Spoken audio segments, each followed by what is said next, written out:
शिव महापुराण की कथा कहती है रविवार को अगर लोटा भरकर शिव को समर्पित करा जाता है तो घर में तेज लक्ष्मी प्राप्त होती है। रिद्रता देवी बोलती है 7 दिनों में एक दिन मेरा होना चाहिए पीपल के पेड़ के नीचे। भगवान ने कहा मांग ले, केवल एक रविवार का दिन इस पीपल के वृक्ष के नीचे मैं अपने पति को रिझाने के लिए नृत्य करूंगी, और अगर कोई रविवार के दिन पीपल के पेड़ के नीचे आएगा तो मैं उसके घर में हमेशा के लिए जाकर विराजमान हो जाऊंगी। भगवान ने कह दिया तथा। मुझे एक वचन देना पड़ेगा सूर्य नारायण। अभी सूर्य नारायण ने कहा नारायण बताओ क्या वचन है। शंकर भगवान ने कहा मुझे एक वचन दो, अगर पृथ्वी पर किसी को लेने के लिए आओगे, अंतिम समय में अगर मृत्यु देवी और यमराज किसी को भेजेंगे मारने के लिए, और यदि वो मेरा भजन कर रहा होगा तो मुझसे बिना पूछे तुम उसको लेकर नहीं जाओगे। इसलिए शास्त्र कहता है अकाल मृत्यु वो मरे जो काम करे चंडाल का, काल उसका क्या बिगाड़े जो भक्त हो महाकाल का। पंचायत के 2 देव ऐसे हैं जिनको रोज जल चढ़ाया जाता है, एक सूर्य नारायण और दूसरे मेरे देवाधिदेव महादेव। दोनों पर जल रोज चढ़ता है प्रतिदिन।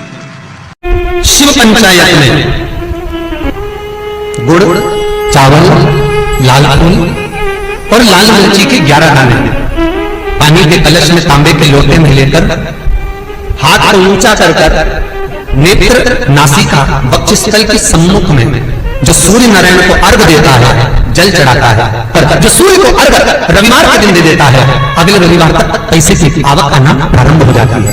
जो आज तक फोन नहीं उठाता वो फोन। पहले भी कथा में कहा, परसों की कथा में कहा कि लक्ष्मी जी अपने पास का अगर कोई सामग्री शिव जी को चढ़ा देती तो शंकर प्रसन्न हो जाते, पर लक्ष्मी जी ने करा क्या, जल भी लाई तो पार्वती की यहां से लाई। लक्ष्मी जी अगर जल लेकर आ रही है तो पार्वती की यहां से लेकर। आपके पास में जो है आप शंकर को वो समर्पित करो। सूर्य को अर्घ देना प्रारंभ करिए।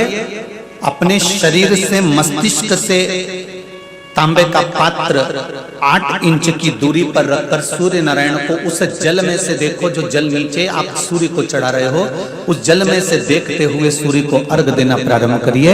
और धीरे धीरे अगर बीमारी है तो बिल्कुल स्लो एकदम धीरे धीरे उस पानी को छोड़िए, और पानी को छोड़ने के बाद आप बाबा का केवल सूर्य की आराधना, सूर्य को जल देना प्रारंभ कर दीजिए।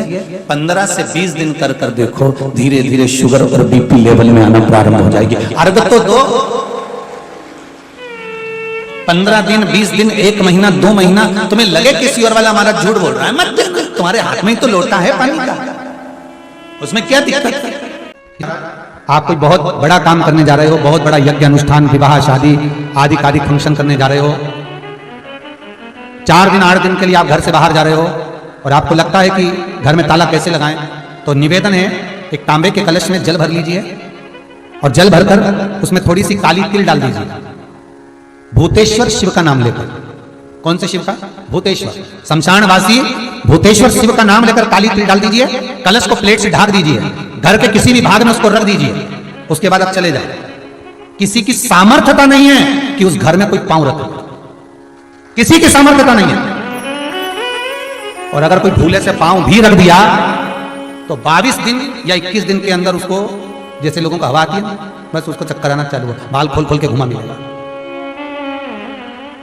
शास्त्र प्रमाण करता है हमारा भूतेश्वर शिव। ये कलश जो होता है ना, जल का जो पात्र होता है, ये साधारण नहीं होता, सहज नहीं होता। महाराज आप सबको मालूम होगा कि एक बार भगवान राम जी महाराज को, लक्ष्मण को, लंकाधिपति रावण जो था, उस लंकाधिपति रावण ने देखा कि मेरी सेना जब हारने लगी, मेरी सेना जब हार रही है, तो लंकाधिपति रावण ने अहिरावण को बुलाया, मायावी अहिरावण, और अहिरावण को बुलाकर कहा भाई अहिरावण मेरी सेना हार रही है, तो ऐसा करके सबको शपथ कर दिया। अहिरावण ने ऐसा चाल चला कि सबको बेहोश कर दिया, सबको मूर्छा दे दिया अहिरावण ने, और राम और लक्ष्मण को उठाकर अहिरावण पाताल में ले गया। यह अहिरावण देवी की आराधना करता था, और वो भी जगदम्बा काली की आराधना। रावण शिव की आराधना करता था, विभीषण नारायण की आराधना करता था, और अहिरावण जगदम्बा की आराधना करता था। अब अहिरावण राम और लक्ष्मण को ले जाकर पाताल में छुपा दिया। चारों तरफ हाहाकार मच गई। विभीषण को लगा आखिर हुआ क्या, ये सब सो गए, बेहोशी में पड़े हुए हैं, इनको मूर्छा आ गई, क्या हुआ क्या है। तब विभीषण के पास में श्री हनुमान जी महाराज आए। केवल 2 ऐसे थे जिनको मूर्छा नहीं चाहिए, विभीषण और एक हनुमान, क्योंकि हनुमान शिव का अवतार, रुद्र का अवतार, शंकर का एक स्वरूप, बेहोशी नहीं चाहिए। हुआ क्या, विभीषण ने कहा हनुमान बस मैं इतना सा पूछना चाहता हूं कि मेरे ऊपर तो माया चलती नहीं, पर तुम्हारे ऊपर माया नहीं चली, इसका कारण क्या? हनुमान जी ने कहा मेरे ऊपर माया आ भी नहीं सकती, क्योंकि मैं रुद्र का अवतार हूं, शंकर का अवतार। यदि आप शंकर का अवतार हो तो उस शंकर को याद कर बताओ कि राम और लक्ष्मण गए कहां हैं। हनुमान जी महाराज ने उसी समय पर अपने इष्ट भगवान राम का स्मरण कर शंकर भगवान को जानने के लिए तुरंत हनुमान कहां पहुंचे? जहां पर जितने रावण के सैनिक मरते थे और उनका जहां अंतिम संस्कार होता था, उस शमशान में पहुंच गए हनुमान। और हनुमान जी महाराज जहां रावण के सैनिक का अंतिम संस्कार हो रहा था, उस शमशान में जहां भूतेश्वर बैठा हुआ था, मेरा भूतनाथ, मेरा भगवान भोला भंडारी बैठा हुआ था। हनुमान जी ने जाकर कहा, हे भूतनाथ, हे भूतेश्वर, हे शंभु, हे त्रिकालदर्शी, हे चिलम्बासी, हे कुबेर का भंडार भरने वाले कुबेरेश्वर, कृपा करिए बता दीजिए कि राम कहां है। भूतेश्वर खड़े होकर बोले, हनुमान मैं तेरे साथ चलता हूं, तेरे भीतर समाहित होकर पताल में चल। जिस पताल में मेरी ही अर्धांगिनी मां काली विराजमान है, जगदम्बा, उसके 5 दिए लगे हैं घृत, जिसको हिरावन जलाकर रखता था। वो 5 दिए एक साथ बुझेंगे, तब जाकर अहिरावण मरेगा, तब राम लक्ष्मण सामने खड़े मिल जाएंगे। भूतेश्वर भगवान को हनुमान जी ने अपनी गदा के अग्रभाग में, गदा में आगे का कोना भाग होता है, उस भाग में बिठा लिया भूतेश्वर। और भूतेश्वर को बिठाकर हनुमान जी महाराज पताल में चले गए। पताल में जैसे गए तो 5 दिए लगे हुए मिले, 5 दिए लगे मिले। अब विचार करा हनुमान ने कि इनको में दियों को 5, एक वहां लग रहा तो एक वहां लग रहा, एक ऊपर लग रहा तो एक सामने लग रहा, एक देखो तो पीछे लग रहा। अब ये 5 दिए चारों दिशा में और ऊपर, इनको फूंक भी मारूंगा तो एक घूम के मारूं, तुम एक साथ नहीं बुझे। अब करा क्या जाए इन 5 को मारने के लिए? तब भगवान शंकर गदा पर जो बैठे थे भूतेश्वर, उन्होंने कहा, हनुमान एक काम करो, तुम्हारे 5 मुंह कर लो। हनुमान जी का पंचमुखी होता, तुम अपने 5 मुख करो। और हनुमान जी महाराज ने अपने 5 मुख कर लिए। नरसिंह का अवतार, वराह का अवतार, ऐसे 5 मुख हनुमान जी महाराज ने करे।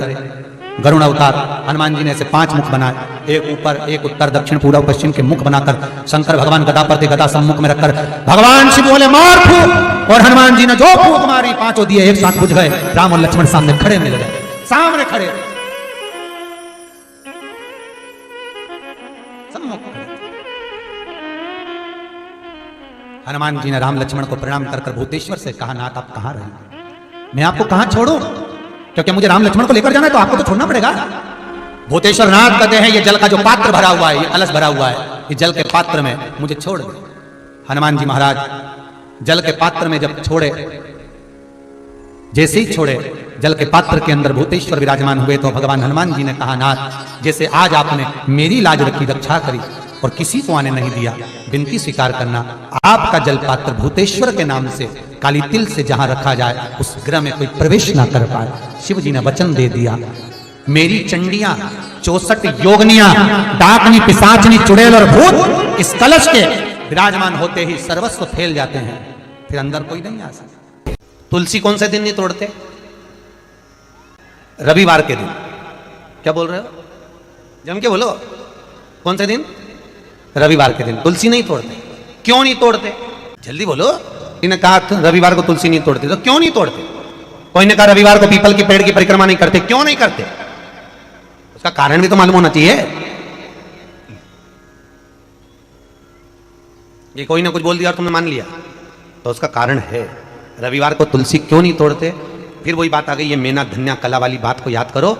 भगवान राम जनकपुरी में पहुंचे, विश्वामित्र जी ने धनुष टूटने के बाद राम से कहा, राम आज जाओ तुलसी लेने के लिए जाओ, तुलसी लेके आओ, फूल लेकर आओ, पुष्प वाटिका में से कुछ लेकर आइए। पीछे पलट कर देखा तो सीता जी खड़ी थी। विश्वामित्र जी शालिग्राम जी की पूजन कर रहे, शालिग्राम जी की पूजन कर रहे थे। विश्वामित्र जी ने पीछे पलट कर देखा सीता जी खड़ी, तो कहा राम एक काम करो, ये पुष्प वाटिका सीता की है, उनके पिताजी की है, सीता को भेज दो, वो फूल लेकर आएगी, वो तुलसी लेकर आएगी। जानकी जी गई, पुष्प उतारे, तुलसी उतारने लगी। तुलसी उतारते समय जानकी जी की हवा इतनी तेज चली कि सीता जी का पल्लू उड़ गया, और जैसे ही पल्लू उड़ा वो तुलसी के पौधे पर गिरा। गिरते ही सीता आगे बढ़ी और तुलसी के कुछ दल जमीन पर गिरे, तुलसी के पत्ते जमीन। अब तुलसी के पत्ते जब जमीन पर गिरे, सीता जी तुलसी के दल लेकर, फूल लेकर विश्वामित्र जी के पास में आई, राम जी को दिया, राम जी ने विश्वामित्र जी को दिया। विश्वामित्र जी ने तुलसी के दल लेकर भगवान शालिग्राम को चढ़ाने लगे। इतनी देर में तुलसी के दल गीले हो गए, महाराज गीले।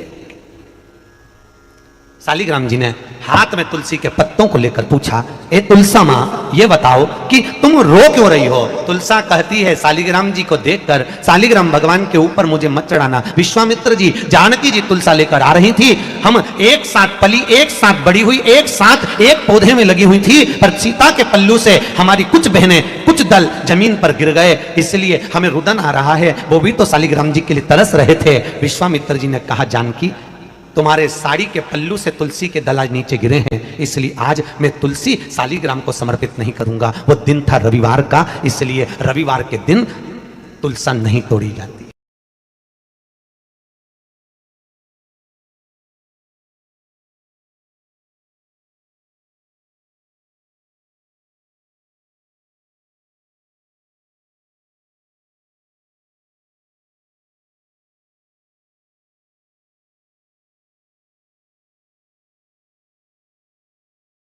हमारे कहने से कुबेरेश्वर धाम आपका मायका नहीं है। आपने भगवान शंकर को अपना पिता मान लिया, भगवान श्री गणेश जी महाराज को अपना भाई मान लिया, सदानंद कार्तिकेय जी को अपना भाई मान लिया, अशोक सुंदरी, जया, शलरा, शामली, देव को अपनी बहन मान लिया, माँ पार्वती जी को अपनी माता मान लिया। तो फिर आप साधारण नहीं रहे, शिव जी की संतान हो गए, तो फिर आपका संबंध परमात्मा से हो गए, तो आपके जितने भी सारे भी परमात्मा से हो गए।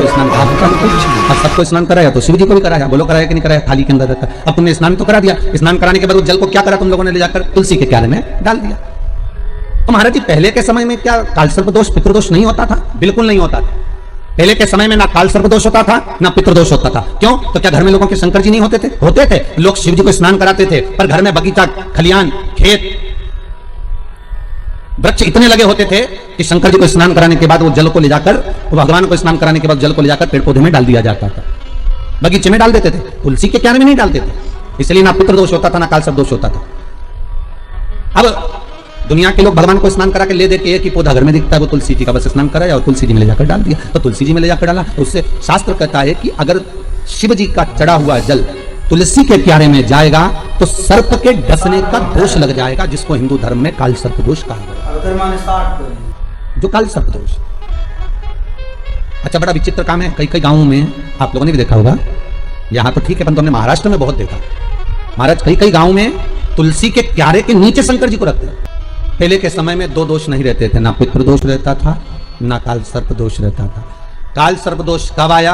जब आप लोगों ने भगवान का चढ़ा हुआ जल, शिव जी का चढ़ा हुआ जल तुलसी में चढ़ाना प्रारंभ करा, तब काल सर्प दोष आया। और पितृ दोष पहले नहीं होता था। क्यों? क्योंकि लोग घर के मटके में से, घर के हंडे में से, घर के परिंदे में से लोटा भरकर पानी लेकर जाते थे और शंकर को चढ़ाते थे। घर का जो रसोई घर होता था वो बीच केंद्र में होता था, रसोई घर घर के मध्य में होता था। तो वहां से जब पानी लेकर जाते थे, परिंदा, मटका, हंडा पितरों का स्थान माना गया। वहां से जब पानी भरते और ले जाकर शंकर जी को चढ़ाते, तो पूरे घर में से पानी निकलकर जब शिव को चढ़ने के लिए जाता था, तो पूरे घर का वास्तु दोष, पितृदोष समाप्त हो जाता था। अब आज के जमाने में मंदिर का लोटा उठाकर, मंदिर का पानी भरकर शंकर जी को चढ़ा देते हैं, तो ना वास्तु दोष समाप्त होता है, ना पितृदोष समाप्त होता है, ना कालसर्प दोष समाप्त होता है।